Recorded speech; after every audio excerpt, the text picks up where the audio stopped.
नमस्कार, आप देख रहे हैं इंडिया डेली। मैं हूं आशीष सिन्हा। बांग्लादेश उस राह पर निकल चुका है जहां उसने अपनी तबाही की पूरी तैयारी करके रखी है। पाकिस्तान से दोस्ती, हिंदुस्तान से टकरार के बीच बांग्लादेश पाकिस्तान पार्ट 2 तो बनने जा ही रहा है, लेकिन वो नहीं जानता कि उसका हश्र क्या होने वाला है।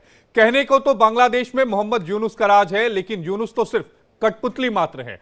उनकी डोर तो कट्टरपंथियों के हाथों में है। बांग्लादेश कट्टरता के नए रंग में रंगता जा रहा है, तालिबान बनता जा रहा है, जिसमें हिंदुओं पर लगातार हमले हो रहे हैं, तो अब महिलाओं पर भी बांग्लादेश में जुल्म ढाया जा रहा है। कैसे, पहले आपको एक रिपोर्ट दिखाते हैं।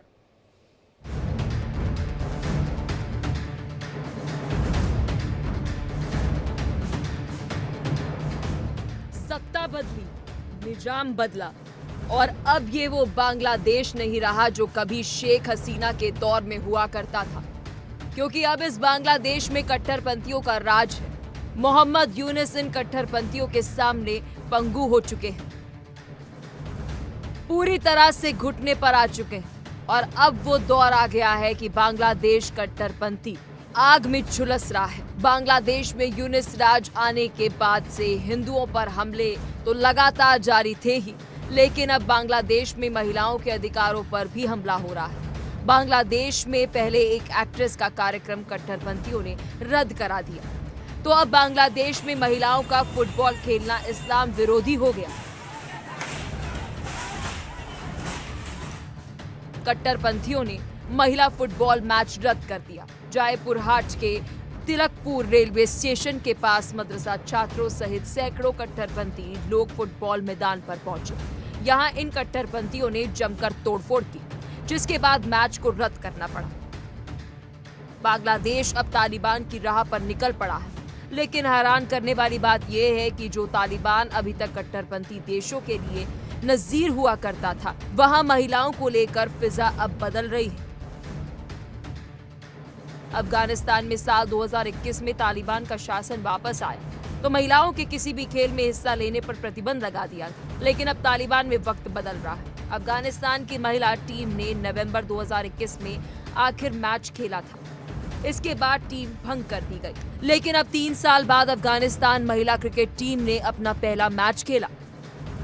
बांग्लादेश लगातार उसी राह पर चल रहा है जहां पर उसकी बर्बादी तय है।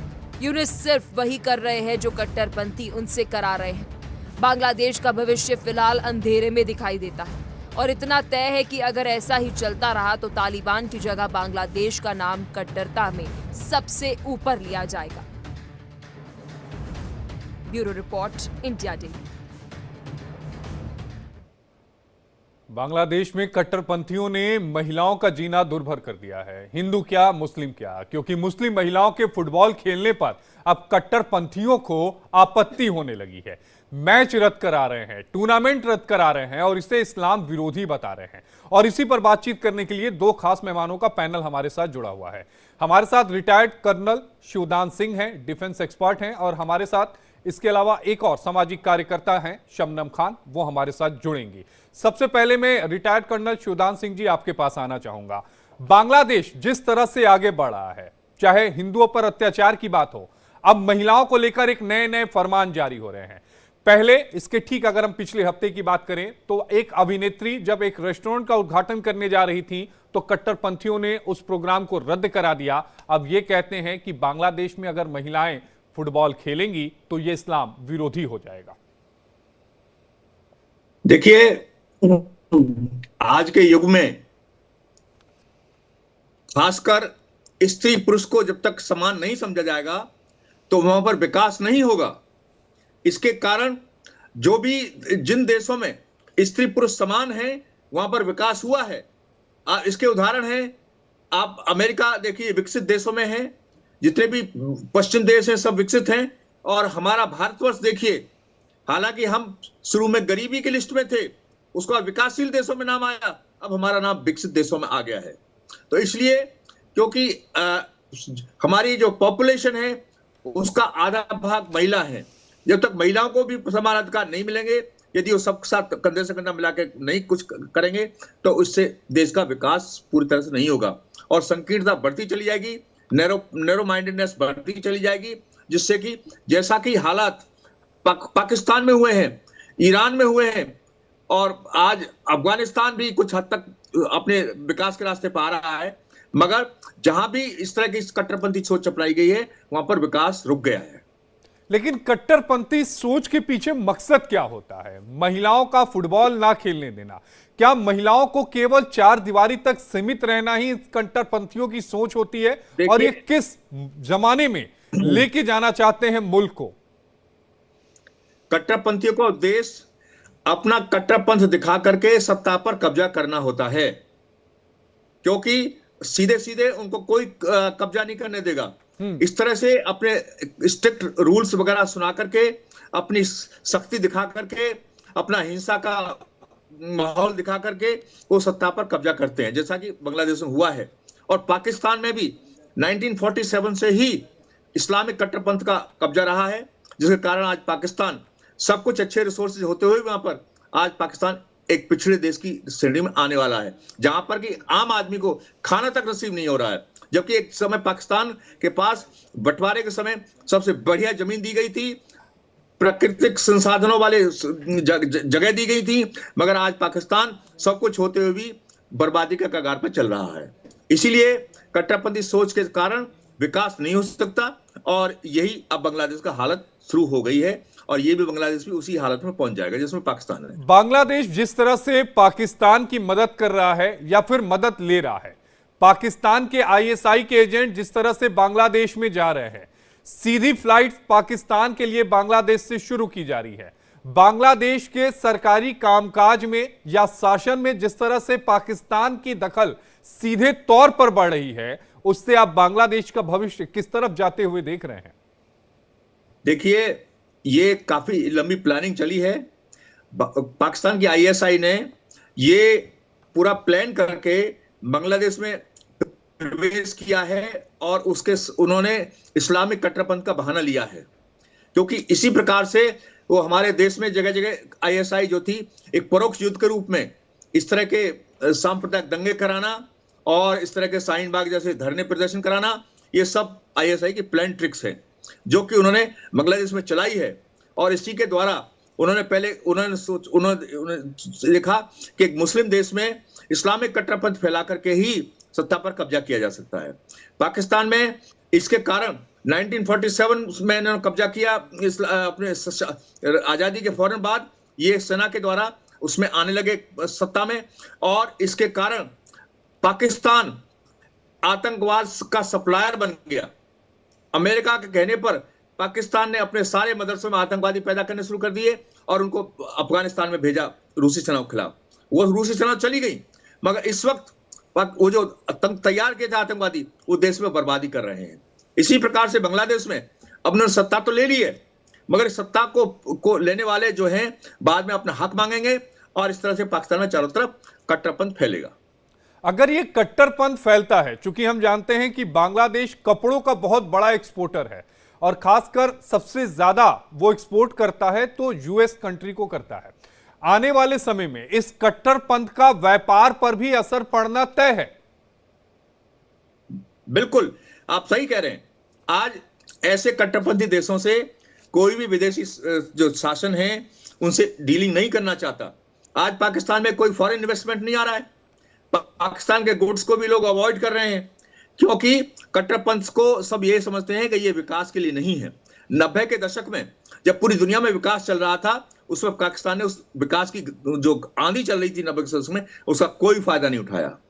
ये केवल अपने सीमित दायरे में सोचते रहे और आतंकवादी तैयार करते रहे, उन्हें रूसी सेनाओं के विरुद्ध लड़ने के लिए भेजते रहे, और इन्होंने विकास की तरफ कोई नहीं सोचा। आज औद्योगिक तरीके से पाकिस्तान बिल्कुल पिछड़ा हुआ देश है, इसलिए इसमें पड़ के चक्कर में बांग्लादेश भी आज उसी श्रेणी में पहुंचने वाला है। बांग्लादेश उसी श्रेणी में पहुंचने वाला है, लेकिन क्या बांग्लादेश के हुक्मरानों को पाकिस्तान के हालात नहीं दिखते हैं क्या, रिटायर्ड कर्नल शिवदान जी? क्योंकि जिस तरह से अगर हम बलूचिस्तान की बात कर लें या फिर टीटीपी की बात करें, टीटीपी जिस तरह से पाकिस्तान में समय समय पर हमले कर रहा है, अलग अलग मोर्चों पर पाकिस्तान लड़ रहा है, पाकिस्तान बिखरने के कगार पर है, पाकिस्तान टूटने के कगार पर है। कई बार यह भी तो होता है ना कि हम दूसरों की गलतियों को देखकर सीखते हैं। क्या बांग्लादेश की हुकूमत या बांग्लादेश की आवाम पाकिस्तान के हाल को नहीं देख रही है क्या? देखिए, इसीलिए से अभी वहां पर कोई इलेक्शन नहीं हुए हैं। ये इंटीरियम गवर्नमेंट है और इस इंटीरियम गवर्नमेंट को कट्टरपंथियों के द्वारा ही प्राप्त किया गया है। तो इसलिए मोहम्मद यूनिस इस कंडीशन में नहीं है कि इन कट्टरपंथियों से वो कुछ कह सकें। अभी जब इलेक्टेड होकर सरकार आएगी बांग्लादेश में, जो डेमोक्रेटिक प्रोसीजर से सरकार आएगी, वो इस तरह के डिसीजन लेगी कि जिससे पाकिस्तान को, बांग्लादेश को दोबारा प्रगति के रास्ते पर डाला जा सके। लेकिन एक सवाल यहां पर यह भी उठता है कि बांग्लादेश में इस समय जो अंदरूनी हालात हैं, हिंदुओं के को लेकर अत्याचार किए जा रहे हैं, दूसरे जो अल्पसंख्यक समुदाय हैं, चाहे ईसाई हैं चाहे दूसरे जो बचे हुए हैं, उन पर अत्याचार किए जा रहे हैं, महिलाओं पर अत्याचार किए जा रहे हैं, क्या आने वाले समय में गृह युद्ध जैसे हालात बांग्लादेश में हो सकते हैं क्या? बिल्कुल हो सकते हैं। जिस तरह से पाकिस्तान आधा ऑलरेडी बांग्लादेश के रूप में बट गया है, अभी पाकिस्तान के अंदर बलूचिस्तान अलग होने वाला है, सिंध अलग होने वाला है, क्योंकि जो डोमिनेशन करते हैं वो ही सत्ता में उसी एरिया के लिए सत्ता में रहेंगे। बाकी लोग सबके आज के युग में हर एक आदमी को अपना अपना स्थान चाहिए, हर आदमी फ्रीडम चाहता है, हर आदमी विकास का चाहता है। इसलिए वो दिन दूर नहीं है जब बांग्लादेश के भी कितने ही हिस्से होने वाले हैं। लेकिन ऐसे में भारतीय अगर हुकूमत की बात करें, भारतीय सरकार की बात करें, तो क्या हमें वेट एंड वॉच की नीति को अपनाना चाहिए? चूंकि अंतर्राष्ट्रीय मामला है, दूसरा मुल्क है, उसमें हम दखल स्पष्ट तौर पर सीधे तौर पर दे नहीं सकते हैं। तो ऐसे में भारतीय हुकूमत की रणनीति क्या होनी चाहिए? देखिए, भारतीय जो जिस प्रकार से हमने पाकिस्तान के साथ नीति अडॉप्ट की है, उसी प्रकार से बांग्लादेश के साथ अडॉप्ट करना चाहिए। हमें अपने बॉर्डर्स पे एक्स्ट्रा केयरफुल रहना चाहिए कि बांग्लादेश का कोई इन्फिल्ट्रेशन हमारे भारत में ना हो। नंबर 2, जितने विकास की योजनाओं में बांग्लादेश में हमने इन्वेस्टमेंट किया है, उससे धीरे धीरे पाकिस्तान को बाहर आना चाहिए। और जिस तरह की हम पाकिस्तान को एड दे रहे हैं, जैसे इलेक्ट्रिसिटी सप्लाई कर रहे हैं उसको, बांग्लादेश को, और तरह तरह की और चीजें सप्लाई कर रहे हैं, उनको हमें उसको बता देना चाहिए कि हम इनको बंद करेंगे, क्योंकि हम आपके विचारों, क्योंकि आपने हिंदू अल्पसंख्यकों की रक्षा नहीं की है, इसके कारण हम मानवता के आधार पर हम आपका ये चीजें बंद कर रहे हैं। ठीक है, इस तरह करने से जो ये सख्त आप एक्शन लेंगे, तभी जाकर कुछ सुधार वहां होगा। क्या आर्थिक अगर प्रतिबंध अगर भारतीय हुकूमत लगाती है बांग्लादेश पर, तो क्या उसका असर पड़ेगा? पक्का पड़ेगा, क्योंकि जब अर्थव्यवस्था ही उनकी चौपट हो जाएगी तो किस पे वो इस तरह की हरकतें करेंगे। और अभी सबसे बड़े ये होना चाहिए कि यूएनओ के द्वारा बांग्लादेश को फोर्स करना चाहिए कि जल्दी से जल्दी वहां पर प्रजातांत्रिक सरकार का गठन हो।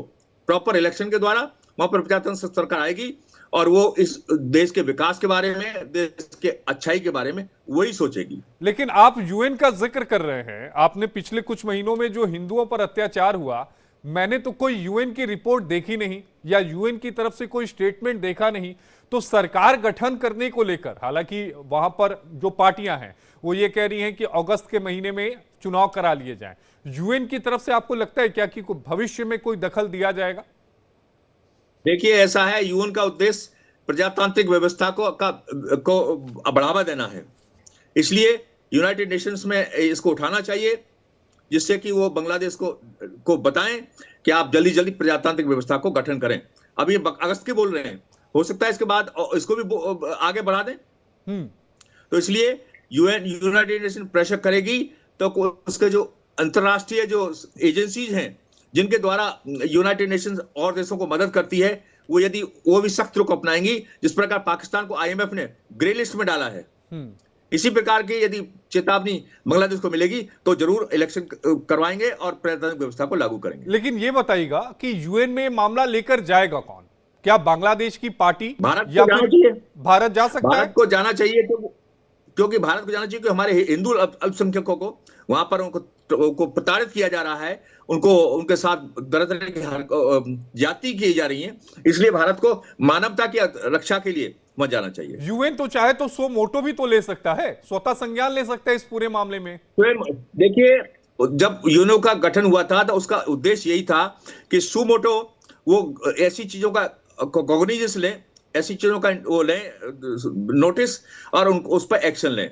मगर आप देखिए, यूक्रेन और रशिया में युद्ध चल रहा है, उधर ये हमास और इनका युद्ध चला, यूनाइटेड नेशन ने कोई सुमोटो नोटिस नहीं लिया, वो बस ऑब्जर्व करते रहे, और जब किसी ने पॉइंट उठाया तो उसको टेकअप किया। बाकी कोई इफेक्टिव रोल यूएनओ ने कहीं नहीं किया है।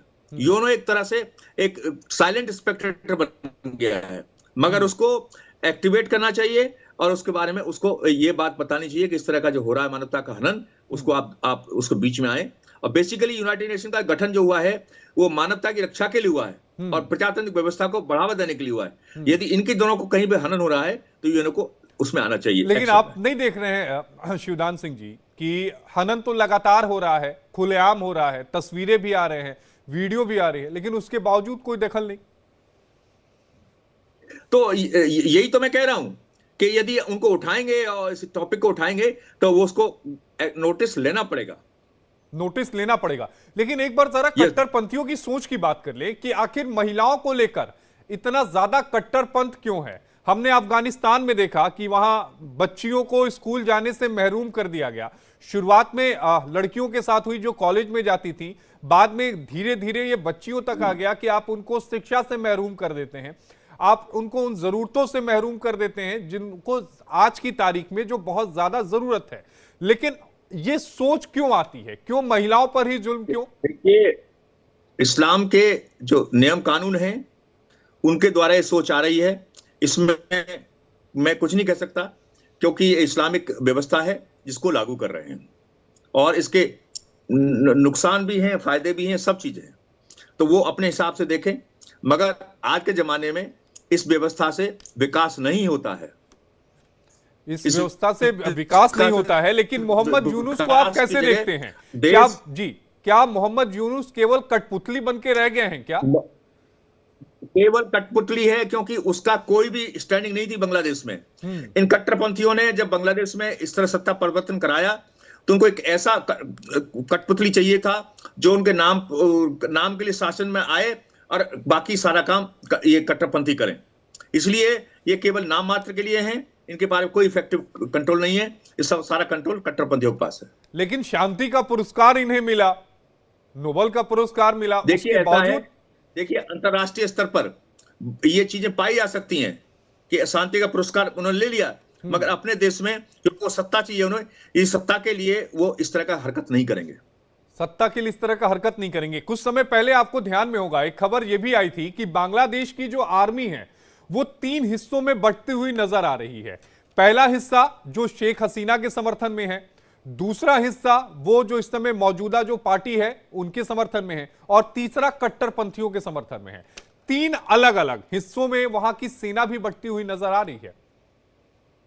बिल्कुल सही कह रहे हैं आप। जो आईएसआई है उसका मूल मंत्र होता है कि इस्लामिक कट्टरपंथ को बढ़ावा दो, उसके द्वारा सत्ता पर कब्जा करो। इसको उन्होंने किया है। तो इन्होंने, आपको याद होगा कि पाकिस्तान के आर्मी चीफ ने वहां पर ये प्रपोजल भेजा है कि वो पाकिस्तान की सेना के द्वारा बांग्लादेश सेना को ट्रेनिंग देना चाहते हैं। और उन्होंने ऑलरेडी, उनके बहुत सीनियर ऑफिसर ने पाकिस्तान के ने यहाँ पर बांग्लादेश के इंपॉर्टेंट ट्रेनिंग एस्टेब्लिशमेंट पर जो आर्मी के हैं उनमें जाकर ऑलरेडी लेक्चर्स दिए हैं। तो वहां पर जिस तरह पाकिस्तान की आर्मी जो है वो इस्लामिक कट्टरपंथ के द्वारा उसमें काफी बढ़ावा देते हैं, वो इस तरह वो कह रहे हैं बांग्लादेश की आर्मी को भी कि आप इस्लामिक कट्टरपंथ को बढ़ावा दीजिए और उनको मदद दीजिए जहां भी वो होता है। बांग्लादेश में इस समय जो कुछ चल रहा है शिवदान जी, उसमें चाइना की क्या भूमिका नजर आती है आपको? देखिए, चाइना की भूमिका यह है कि चाइना इंडिया को डोमिनेट करना चाहता है और उसको कोई ऐसा चाहिए जैसे कि अमेरिका जगह जगह अपने गुर्गों से जो है इस तरह के काम करवाता है, दूसरे देश में वो करता है। तो वो महाशक्ति बन चुका चीन, और वो इसी तरह का काम बांग्लादेश के कट्टरपंथियों से कराना चाहता है। कि जैसे अभी कुछ दिन पहले खबर आई थी कि बांग्लादेश रोहिंग्याज को, जो वहां पर रोहिंग्या हैं, उनको हथियार सप्लाई कर रहे हैं और उनको आतंकवादी बनाने की उसमें है, और वो चाहते हैं कि रोहिंग्याज के द्वारा भारत पर हमले कराए जाएं। इसी प्रकार से पाकिस्तान जो जैसे जम्मू कश्मीर में कर रहा था, पंजाब में कर रहा था, वही काम चीन उसने करना चाहता है भारत में। और चीन का उद्देश्य भारत के सिलीगुड़ी कॉरिडोर पर कब्जा करना है। आपको जान के ताज्जुब होगा कि सिलीगुड़ी कॉरिडोर एक ऐसा जगह है जो चीन के उससे केवल वायु की हवाई दूरी देखें तो केवल 30 से 40 किलोमीटर हवाई दूरी है बीच में।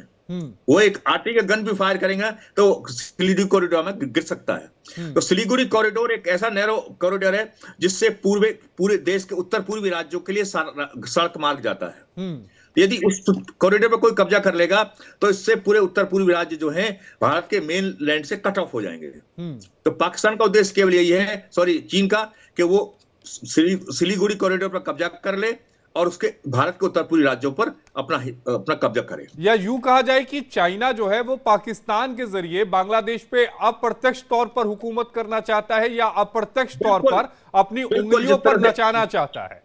जिस तरह से उसने पाकिस्तान को अपने कब्जे में ले लिया है सीपीसी के द्वारा और तरह तरह के उनको इंसेंटिव देकर के, इसी प्रकार से उसने कई देशों के साथ किया है। आपको याद होगा श्रीलंका में उन्होंने उनकी फाइनेंशियल मदद करके उनके इतने बड़े पोर्ट पर कब्जा कर लिया। ऑलरेडी बांग्लादेश का चिटगांव पोर्ट जो है उनका, उस पर चीन का कब्जा हो गया है। चीन ने उसको पोर्ट को विकास करने में मदद की है। श्रीलंका के हरमन टोटा पोर्ट की बात कर रहे हैं क्या?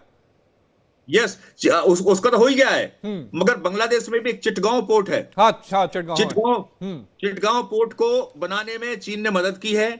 और अब चीन का जो वारशिप है, लड़ाई युद्ध का जहाज, वो चिटगांव पोर्ट पे हमेशा तैयार रहता है। इसलिए उस एक प्रकार से चिटगांव पोर्ट पर चीन का कब्जा हो चुका है। और भी जो उसके पोर्ट हैं उन पर भी चीन अपना धीरे धीरे कब्जा कर रहा है। इस प्रकार से उसने बंगाल की खाड़ी में अपना प्रभुत्व जमा लिया है।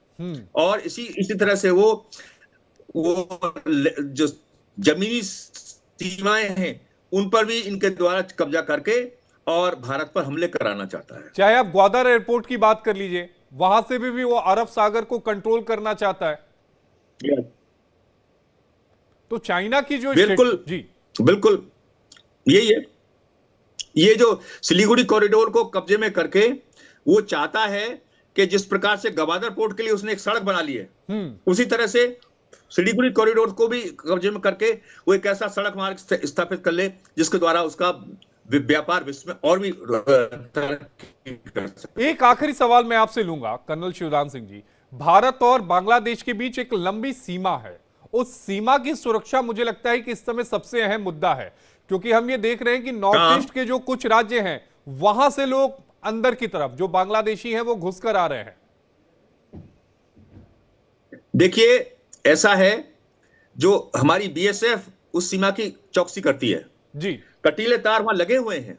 कहीं कहीं पर कटीले तार नहीं है क्योंकि वो प्राकृतिक जो जैसे नदी है कोई या कोई और इस तरह का वो ऑब्स्टिकल है, तो उसमें प्राकृतिक नहीं लग पाए। अभी सजेशन ये है कि यदि प्राकृतिक उसमें नहीं लगा पाए हैं तो उनको ऊपर इलेक्ट्रॉनिक डिवाइस लगाए जाने चाहिए, जिससे जैसे कि हमने जम्मू कश्मीर की सीमा पर लगा रखे हैं। इस प्रकार से इलेक्ट्रॉनिक डिवाइस से जब भी कोई अनऑथराइज प्रवेश होगा भारत के अंदर बांग्लादेशियों का, तो वो फौरन उन इलेक्ट्रॉनिक डिवाइस के द्वारा नोटिस हो जाएगा और उन पर जो हमारी सेनाएं हैं वो एक्शन लेंगी और देश की अंतरराष्ट्रीय जो हमारे देश की पुलिस है आंतरिक व्यवस्था के लिए वो उसको ये एक बड़ा विषय है। और रिटायर्ड कर्नल शिवदान सिंह जी, आपका जुड़ने के लिए बेहद शुक्रिया। आपने बारीकी से बताया कि किस तरह से बांग्लादेश में कट्टरपंथ हावी हो रहा है, किस तरह से ना सिर्फ हिंदू महिलाओं पर बल्कि अब मुस्लिम महिलाओं पर भी कट्टरपंथी जो हैं वो अपना जुल्म ढा रहे हैं। अब देखना यह होगा कि यूनुस सरकार इन कट्टरपंथियों को रोकने के लिए क्या कोई कदम उठाती है या नहीं, या फिर दखल